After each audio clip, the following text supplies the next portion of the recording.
आदरणीय मंत्री जी, DCGI, मंचासीन सभी विशिष्ट अतिथि, राष्ट्रीय भाई साहब, साथियों, मेरा लघु उद्योग भारती से अब करीब 10 साल का संपर्क है। मैं पहले MSME मंत्रालय में होता था, उसके बाद फूड प्रोसेसिंग में भी लघु उद्योग भारती से संपर्क बना रहता था। अब फार्मा में लघु उद्योग भारती और स्मॉल इंडस्ट्री MSME का काफ़ी योगदान है, संपर्क बना हुआ है। जब हम फार्मा इंडस्ट्री और लघु उद्योग की बात करते हैं तो सबसे पहला सवाल, सबसे पहला इश्यू हमारे दिमाग में आता है, क्वालिटी कहा जाता है। ये एक ऐसा उद्योग है जिसमें लोग ये नहीं देखते कि आप छोटा उद्योग है या बड़े हैं, क्वालिटी एक्सपेक्टेशन और क्वालिटी रेगुलेटरी रिक्वायरमेंट सेम होती है।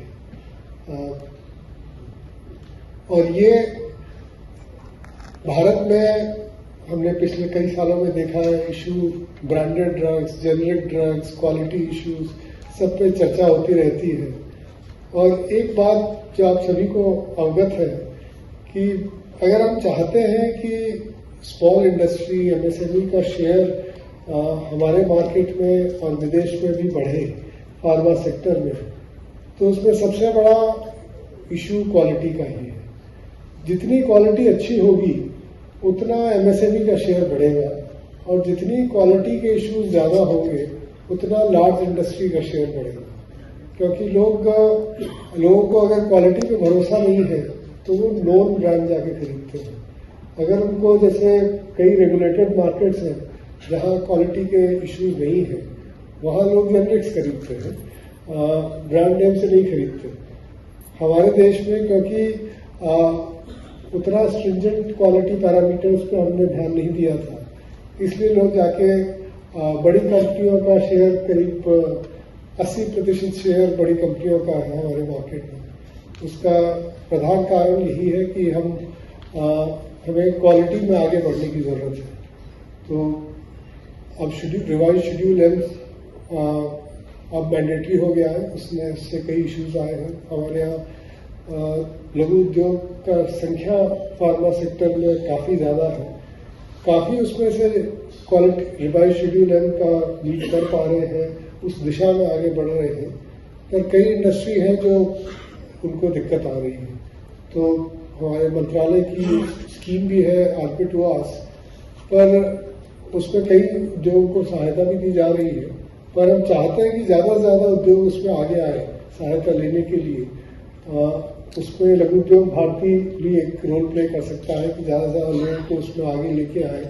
ज़्यादा से ज़्यादा लोगों को हम चाहे नाइपर के माध्यम से, चाहे स्टेट रेगुलेटर के माध्यम से, चाहे दूसरे इंस्टीट्यूशंस के माध्यम से ट्रेनिंग दें, उनका कंसल्टेंसी दें, उनका अपग्रेडेशन करें। कुछ लोग बंद भी होंगे। मेरे ख्याल से जो हमारा इतना बड़ा नंबर है, उतना बड़ा मार्केट हमारा, अगर आप 8-10 करोड़ रुपया और इन्वेस्ट करते हैं अपने उद्योग में, उसको रिवाइज शेड्यूल एम की रिक्वायरमेंट को मीट करने के लिए, तो शायद संख्या भी कम होगी। ये एक इनएविटेबल पार्ट है हमारे। शायद जब हम 2047 की तरफ आगे बढ़ रहे हैं तो क्वालिटी, हम चाहते हैं कि अगले कुछ सालों में क्वालिटी के इश्यूज ना हो, पर क्वालिटी के इश्यूज बढ़ते जा रहे हैं, चाहे वो काउंटरफीट के हो, प्रोडक्ट्स के हो, चाहे दूसरे हो। क्वालिटी के चैलेंजेस बढ़ते जा रहे हैं। एक तरफ MSME में क्वालिटी इंप्रूवमेंट आता जा रहा है, वहीं कई ब्लैक शीप भी है, कहीं मैल प्रैक्टिसेस है, उसमें क्वालिटी के इश्यूज बढ़ते जा रहे हैं। तो रेगुलेटर्स के लिए एक बहुत बड़ा चैलेंज है। और हमें, माननीय मंत्री जी का भी व्यू है, मेरा व्यू, पर्सनल व्यू ये है कि जितना हमें क्वालिटी में आगे बढ़ते रहना पड़ेगा, क्योंकि जनता को अभी दवाइयों पर भरोसा है, चाहे वो काउंटरफीट वाला हो, चाहे दूसरा हो, और वो भरोसा बने रहना चाहिए।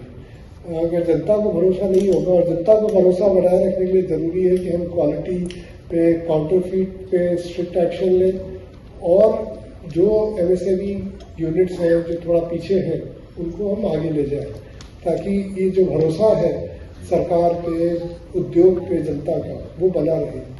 सिर्फ भारत का ही भरोसा नहीं है, पूरी दुनिया का भरोसा है भारतीय फार्मेसी उद्योग पे।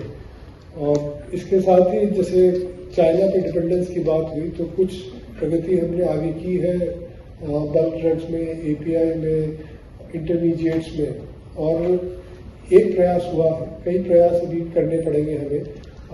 करीब काफ़ी 30-40% हमारी जो दवाइयाँ हैं उसमें हमारी डिपेंडेंस है, इम्पोर्ट डिपेंडेंस है। वो मुझे पूर्ण विश्वास है अगले 5-7 साल 10 साल में हम पूरी तरह आत्मनिर्भर हो सकेंगे। काफ़ी प्रयास करना पड़ेगा,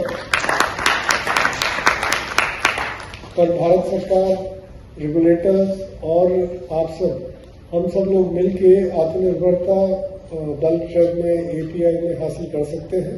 ये कोई बहुत मुश्किल काम नहीं है, कुछ बल्क ड्रग्स में हमने की है और उससे हमें काफ़ी लेसन्स मिले हैं कि क्या करना चाहिए, क्या नहीं करना चाहिए, क्या गलतियां हुई हैं, और उनको पूरा करके अगले 5-7 साल में हम ये संभव कर पाएंगे।